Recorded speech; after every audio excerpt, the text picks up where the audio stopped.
Ayan, so magandang araw mga kababayan, and this is Divine PH, and ngayong araw po mga kababayan, bali naging sobrang busy tayo kung matatandaan nyo, kahapon po ginanap, no, December 7, itong peaceful rally na isinagawa po ng mga sumusuporta kay President Bongbong Marcos. And yun nga, nagpunta tayo doon ng umaga, pero before that mga kababayan, alam nyo naman ang ating presidente, sabi kasi ng mga kritiko niya, 'di ba?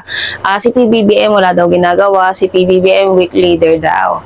Pero mga kababayan, ito PBBM dinumog po ng Dabawenyos. Dinumog siya ng mga Dabawenyos na kung ano kayang meron at bakit dinumog ang ating mahal na Pangulo. So, ayan mga kababayan, noong December 5, ayan, si PBBM po ay nagtungo, bumisita dito sa may Davao del Norte. Ayan. So, mga kababayan, dinumog talaga si PBBM ng mga kababayan natin dyan, no? Demonstrating the administration enduring commitment to transform the lives of farmers. Ayan, who are the backbone of the nation. President Ferdinand Marcos Jr. leads the distribution of land titles and certificate of condonation with release of mortgage or yung COCROMS. Yun same po yan nung na-cover natin na event dito sa may Quezon Province, sa may Lucena, na kung saan mga kababayan namahagi si PBBM kasama po ang DA at ang DAR, kasama na rin po ang iba pang ahensya ng pamahalaan, no, na nag-distribute na or pinamahagi na po yung mga titulo ng kanilang lupain. Ito po yung mga lupa na sinasaka ng ating mga kababayang farmers, no, na yun nga dahil nga dito sa kay PBBM, no, sa pagtatrabaho, sa pagsisikap, yung tipong itong presidente na to wala nang pahinga Alam niyo naman mga kababayan, biyahe pa lang nakakapagod na. What more sa isang araw, ilang event na magkakaibang lugar yung inaatinan mo. 'Di ba? Pero ito si PBBM, biruin mo ako, nasa 20s pa lang ako Pero pagod talaga pag biyahe. Pero si BBM, ilang taon na si PBBM? Senior na po si PBBM, pero grabe pa rin yung energy niya para lang mapagserbisyo ng ating mga kababayan. And yun nga mga kababayan, nag-distribute si PBBM nitong land titles at yung condonation po ng mortgage, ayan, condonation with release of mortgage. Ito po yung sabi nga ng mga farmers na interview natin last time sa may Lucena, no, na malaki-laki yung babayaran nila, pero dahil nga dito sa condonation, zero balance or wala na silang babayaran. Isa na nga po dyan yung isang batas na inaprubahan o napirmahan ni PBBM, itong New Agrarian Emancipation Act, na lagi kong binabanggit, no, every time na namamahagi si BBM ng titulo ng lupa at saka yung condonation, no. Itong New Emancipation Act, ito po yung batas na pinirmahan ni President Bongbong Marcos sa pagkakaalam ko July, no, na kung saan yung mga pagkakautang ng ating mga kababayang magsasaka dahil sa lupa, yung mga tubo nun, kasi may interest yan mga kababayan mabubura na po. Kumbaga zero balance na, wala na silang babayaran. Yung lupa na mapapasa kanila, magagamit talaga nila ng maganda pa doon. Yun nga, wala na silang kailangang bayaran. Instead na ibabayad nila mga kababayan, magagamit nila sa ibang bagay. 'Di ba? Sabi ko nga, si BBM, kasi sasabihin na naman panigurado ng mga kritiko niya, ay, pabibo na naman tong presidente na to.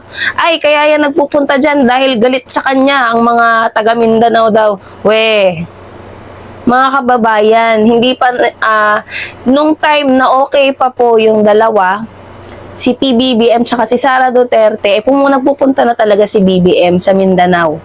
No, namamahagi siya ng tulong, may mga programa siya dyan, and yun nga, isa rin sa pina-priority ni BBM dyan is yung Mindanao Railway na hindi natuloy ng previous admin dahil nga nagka-problema po sa pag-approve ng budget dahil ang China ay nag-back out.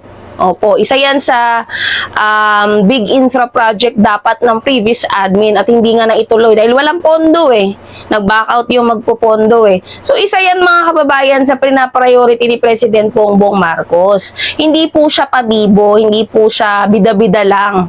At mga kababayan, lalong-lalo na hindi po ayuda yan. Ha, ang lupa po, yung condonation, hindi po yun ayuda. Kasi last time, may mga maliliit ang utak na dilis na nagko-comment, ayuda daw po ang titulo ng lupa. Yung mortgage daw, yung condonation ng mortgage daw, ayuda din daw. Alam mo yun, may masabi na lang no, itong mga maliliit ang utak na to, kaya talaga dilis ang tawag sa kanila, ang bansag sa kanila Ang mga kababayan, pinangunahan ni President Bongbong Marcos yung pamamahagi po ng mga land titles at itong pamimigay ng Certificate of Condonation with Release of Mortgage sa mga kababayan natin dito sa Davao del Norte. Ayan, spearheaded by the Department of Agrarian Reform Region. A total of 9,058 certificates are being distributed to 6,951 agrarian reform beneficiaries from across the Davao region, resulting in a total debt condonation amounting to 527,694,544. Mga kababayan, napakalaking pera yun. At napakalaking tulong dahil nga po, wala nang babayaran yung mga magsasaka natin. Hindi mo pwedeng maliitin yung bagay na yan. Sabi ko nga sa inyo, nung naglusena kami, maraming nang mamaliit. Yan lang yun. Lupa lang. Minamaliit nila mga kababayan. Pero sa mga magsasaka natin, napakalaking bagay na po yan. And sabi ko nga, hindi lang naman yan ang ginagawa ng administrasyon. Marami pang programa ang inihanda po ni PBBM, katuwang ang DAR at DA para sa ating mga magsasaka. Isa na nga po dyan, yung pamamahagi po nila ng mga farm machineries and equipment, mga binihi, abono, at kung ano-ano pa mga kababayan. Nakita nyo naman po kung updated kayo sa mga commentary natin, marami pa pong programa ang inilatag pamahalaan para sa ating mga farmers. Siyempre, kasama na po dyan yung tulong po ng iba't ibang ahensya ng pamahalaan tuwing bumababa sila. Kada probinsya, no, na all out talaga yung suporta, yung tulong, at yun nga, sabi ko nga si BBM kaya yan bumababa dahil gusto niyang malaman kung ano-ano ba yung mga pangangailangan pa ng ating mga farmers. Kasi sabi ko nga, hindi ito nagtatapos sa pamamahagi o pagdidistribute ng lupa or yung condonation ng mortgage. Hindi dyan natatapos. Kaya nga po yung pamamahagi ni BBM ng mga farm machineries and equipment, napakalaking bagay po niyan kasi sabi nga ni BBM, gusto niya pagaanin yung buhay ng ating mga farmers. Kasi ang pagsasaka, isa po yan sa napakahirap na trabaho. At ang mga magsasaka natin, sila po yung nagpapakain sa ilang milyong Pilipino.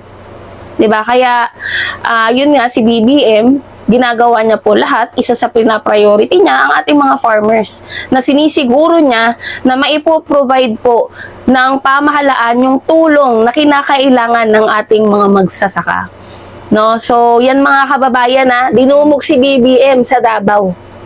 Dinumog si BBM ng Dabawenyo. Sabi kasi nila, galit daw ang mga nasa Mindanao kay BBM Pero mga kababayan, despite the issues, despite the political drama ng kabilang panig, si PBBM patuloy po na nagtatrabaho, patuloy na paglilingkuran ang bawat Pilipino.